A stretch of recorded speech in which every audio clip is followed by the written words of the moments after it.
I grew up in a middle class family.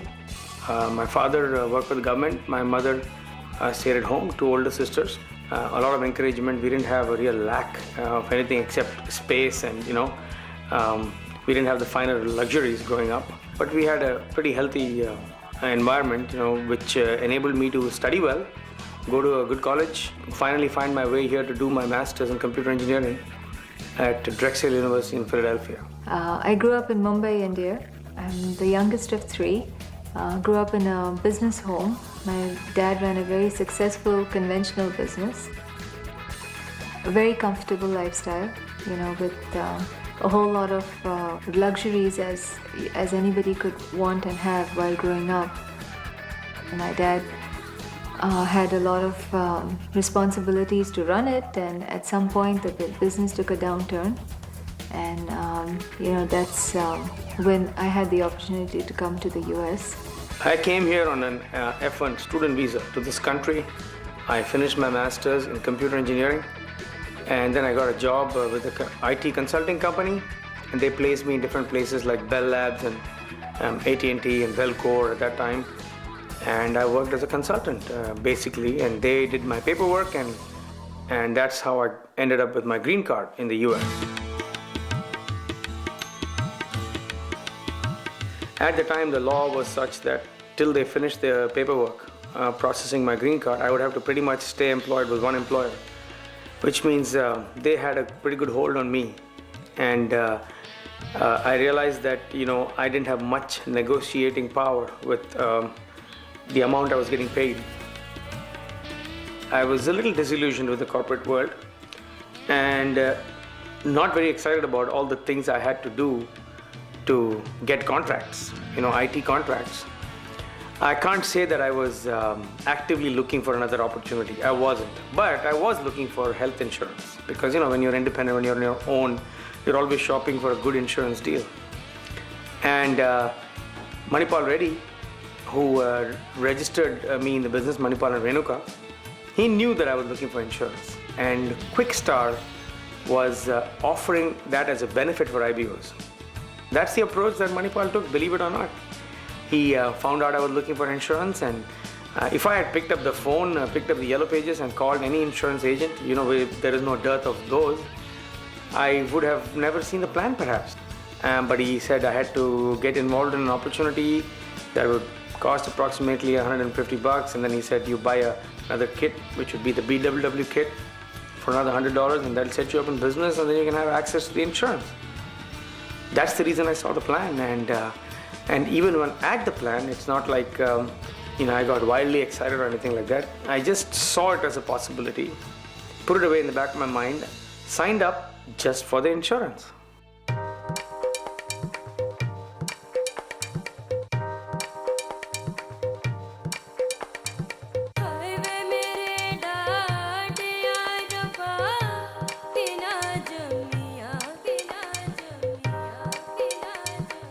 During the course of building my business, I registered a couple called Ajay and Alka Ori.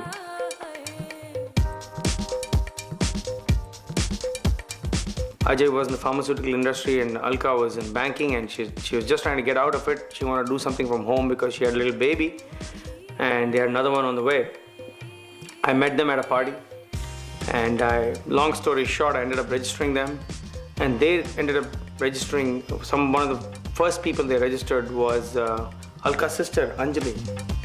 My sister was very excited about the business, and she kept telling me that it was the best thing that has happened in her life monetarily, and it was a great opportunity for all of us as a family to get involved in.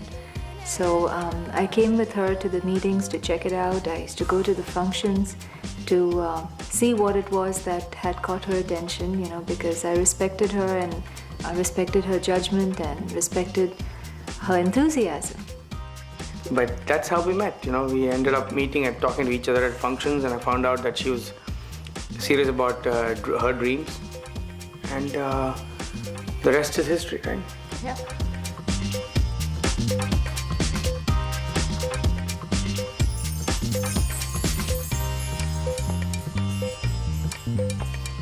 I knew about business people, like Anjali's father was a conventional business owner, even though my family didn't own a business, I knew what it was about. It was a familiar thing to me. If somebody showed me a store, or if they showed me a restaurant or an IT business, I knew, okay, this is what conventional businesses look like. When you come to a meeting like ours, a BWW meeting, sometimes the brain goes file not found, because this doesn't look like any business I had ever seen before.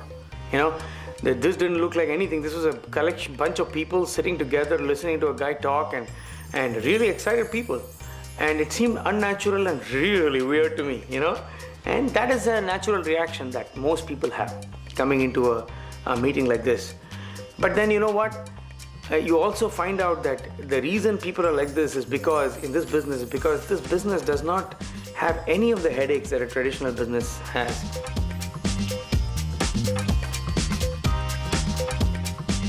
One other thing about this business is that it's a level playing field. And the model is such that you don't even have to make an effort to make it level playing. It's just brilliant. It doesn't matter what race you come from. It doesn't matter what prejudices somebody has. Hey, you are not limited by somebody else's whim or fancy or their thought process or their limitations. You build an organization, you get paid.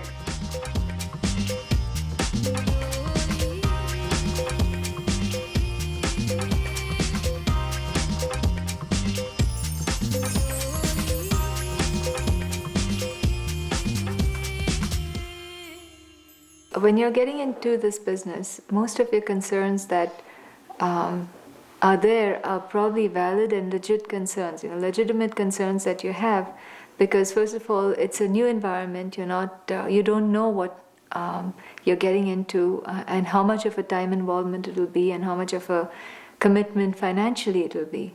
So you see, initially when you get started, it is a matter of understanding that this business has incredible potential, and whatever concerns you have can and will be addressed by the people, but provided you have a desire to find out about it.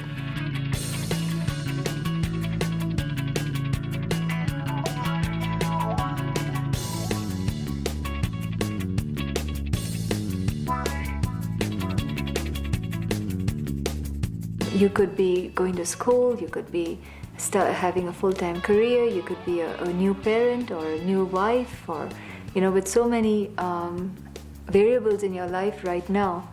But understanding that you have an opportunity that can have you move ahead and get to whatever goals that you personally have in your life.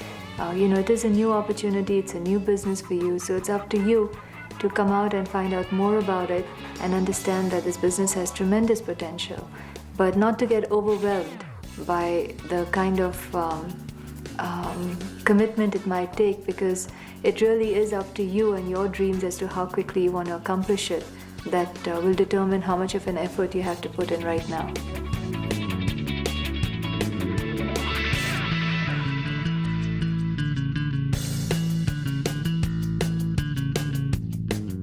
A lot of people have gotten into this business thinking that it's some kind of a get-rich-quick scheme. Whereas the simple truth is that you need to build an organization to make money. Bill Gates had to do it. Anybody that has any kind of business has to do it. You have to build an organization to make money. A lot of people get in, they don't build an organization, and they quit, or they don't really. It's like joining a health club. Just because you sign up doesn't mean you're going to work out.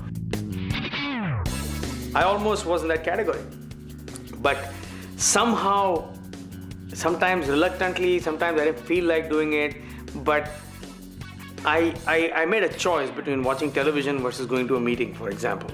And the meeting seemed like it might be more productive, despite my skepticism. So I remember dragging myself and going to meetings and, sometimes wondering why I was doing it. But I am so glad I did that, because it was sort of like going to school. I was getting educated about something that I knew nothing about. I was seeing people change pin levels and starting to succeed.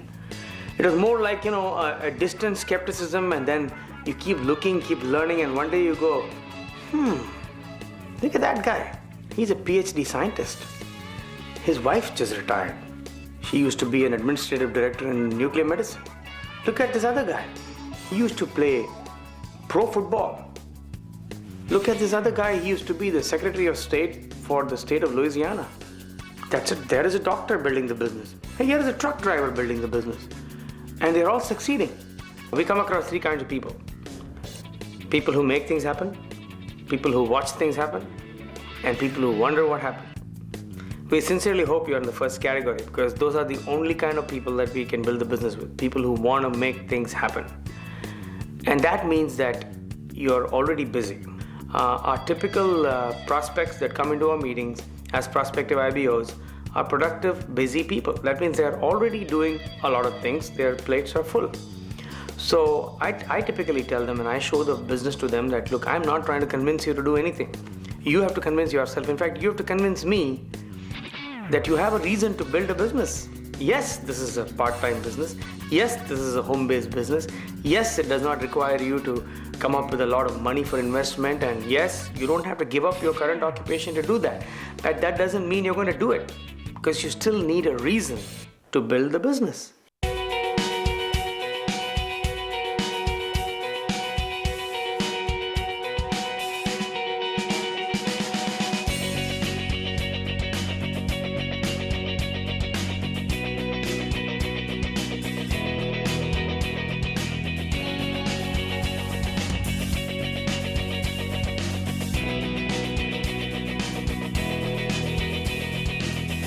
I would just tell you that, stay steady with your goals and dreams and make sure you have goals and dreams. And the fact that you're sitting and watching this video shows that you really do. And we know that this business has come in your way for the right reason at the right time. And if you just choose to make that a reason to go out and build it, you will succeed in it as well.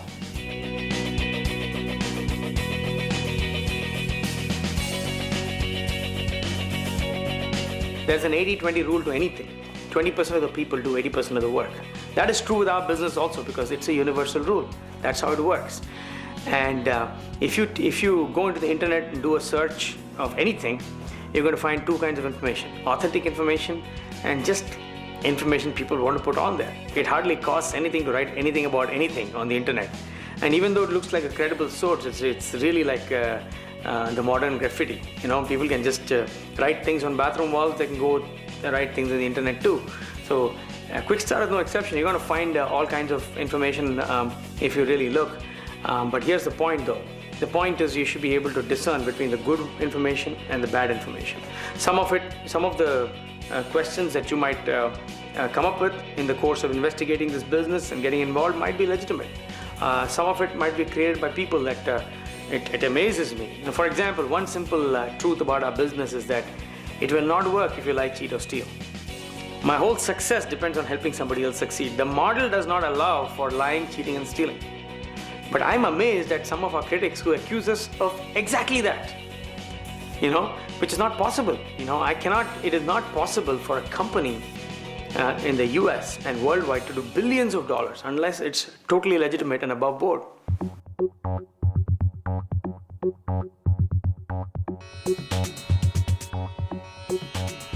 When you talk about the rewards that we have from the business, it's like, where do we start, We knew that this business could get us to any level that we wanted in life. And today when we look back and see that, we are pretty much, we've accomplished so much. This business has given us so much. We are financially set in many ways. We have the kind of security that people just dream of.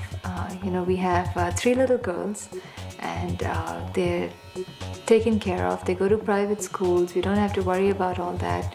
We have full-time help at home. We have full-time help with us then when we travel. When we take them to places, we just took them to Europe to see the Eiffel Tower in Paris and on a double-decker red bus in London because that's what they wanted to do this summer. But at whatever age they are, your children will have certain dreams and they will want to do certain things with you. And not only should you have the money at that point to do it, but also the time to enjoy with them.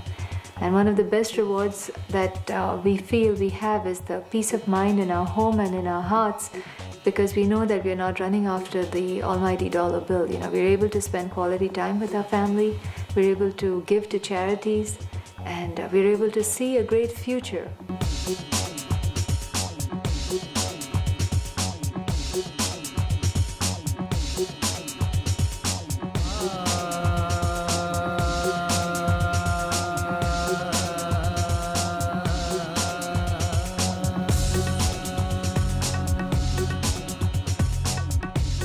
This opportunity is a businessman's utopia. You may not realize it, but this is it. I can ask you to conduct an exercise right now. Take a piece of paper. Write down on that piece of paper, what do you like about your career right now? Just list it. Then on the next column, list the things that you don't like about your career right now. Like it might be the commute to work or the politics or something. Just write those things down. Then in the third column, list the things that you really want to do in your life in terms of your lifestyle, quality of life, time, money, and things like that you know you cannot accomplish through your current career. Can you be honest with those things? Write those things down and share it with the person that's invited you to see this business. Ask them if these other things are possible through this business. Ask them that, is there a way to circumvent the things that you don't like in your career in this business? Ask them. See what they tell you. If you own a business, write down all the things you like about your business. Then in the next column, write down all the things you don't like about your business. Be honest. Talk to the person who's invited you to see this business. Ask them, is there a way to eliminate all of those concerns that you have about your business when you build this business? Ask them. Find the truth. This business is about lifestyle. It's about owning a business, not the business owning you.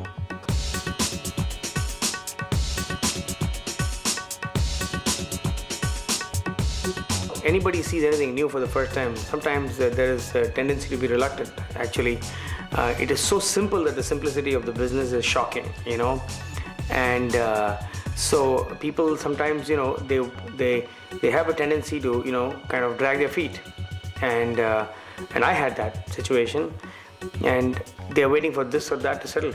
They'll say this will happen, then I'll do it. Let 2 weeks pass by, let it become springtime, something or the other, okay? They're waiting for life to settle. Life doesn't settle.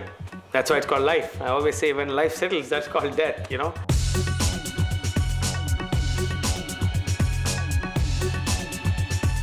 Opportunities like this don't come by every single day. When you start a business for such a low cost and the incredible help that you're going to get and the incredible access to the international range of products and the infrastructure and the distribution facilities and the 10,000 plus employees that this company has worldwide at your fingertips and help in places that you won't even expect. You just have to get a grasp of it, guys. Get started right now, okay? And you will be amazed at where this business can take you.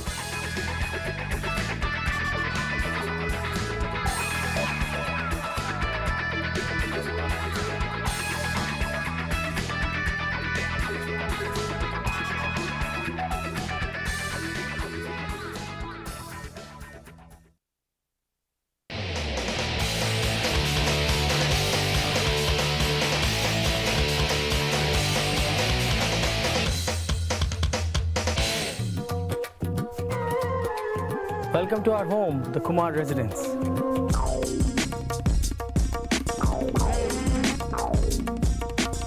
This is our foyer. We are really proud of this foyer. We like it. Okay, it's got granite floors and a very unique chandelier. Okay, Anjali, I know you need to go upstairs, so we'll catch up with you in a little bit. In the meanwhile, let me show these nice folk the rest of the house. This is our formal dining room. Everything is custom made here. The chairs are designed to match the colors on the wall, and so is the piece on the wall, and even the chandelier, as you can see, has a little purple in it. This is the formal dining room, the room that nobody uses.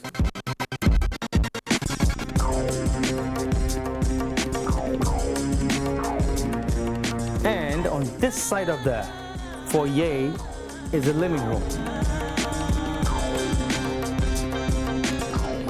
Very well coordinated in purple, black and gold, as you can see. And again, the interior decorator did all of this.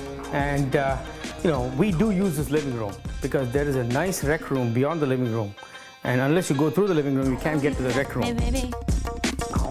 You got 3 little girls, and so you'll see toys and stuff flying around, okay? So a couple of times a week we have somebody coming in, cleaning everything up, but it takes only a few seconds to get back to looking like home, okay?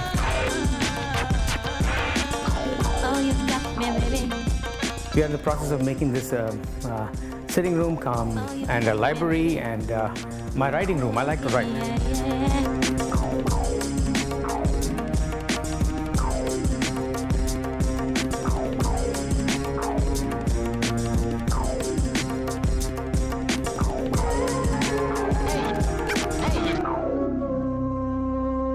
You know, our parents, Anjali's parents and my parents, come here often to spend time with us and their grandchildren, and we really love having them here.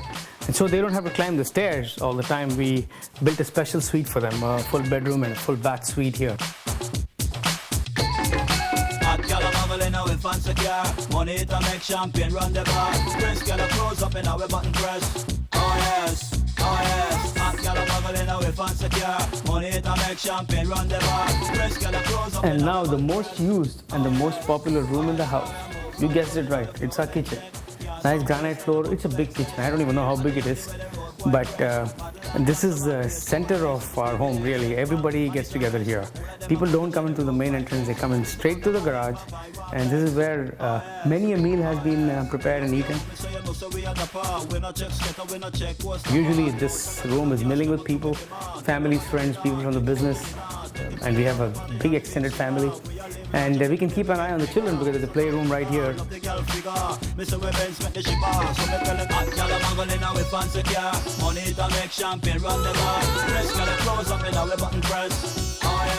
And this is our master bedroom, okay? And one of the most beautiful views you can ever see. We have 7 acres, so this is the best place to get a good view of all the acreage and the pool and the backyard and the pavers and all that. But anyway, this is our master bedroom.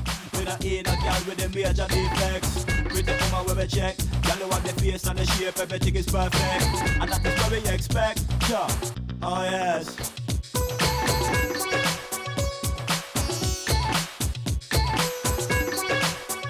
And this is the master bathroom.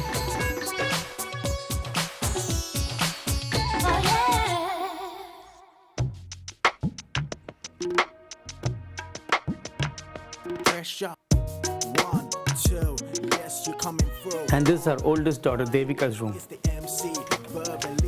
Hi, Devika. Now you ready for a week? Get together, little party, are we? So why don't you cut this track down? It's the remix. Are you ready for this sound?